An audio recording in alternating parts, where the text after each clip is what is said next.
ខ្ញុំរបោះទាំងក្នៃទូកលំបា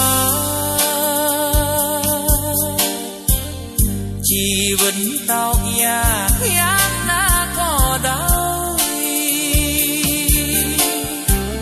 ខ្ញុំមិនចោះចាញ់ក៏មិនចោលខ្សោយខ្ញុំស្រែកតមហើយរកព្រះយេស៊ូវ